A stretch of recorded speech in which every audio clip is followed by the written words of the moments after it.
Tinaguri ang LGBT Month ang Pebrero. Ito ang buwan kung saan patuloy na inilalaban ng mga kapatid nating lesbian, gay, bisexual and transgender ang inclusivity o pagtanggap ng lipunan. Pero ngayong pandemya, ang ilan sa LGBT community tulad ng Lingap Balen Porac mas piniling tumulong lalo na sa mga frontliner.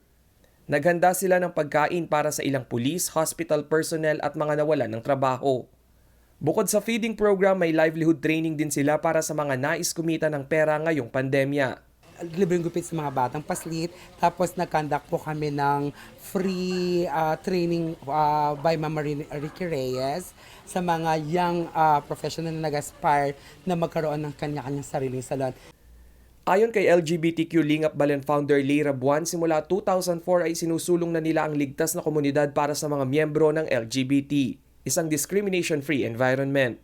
At bilang bahagi ng komunidad, nais din daw nilang magbigay liwanag sa mga kababayan nating nangangailangan.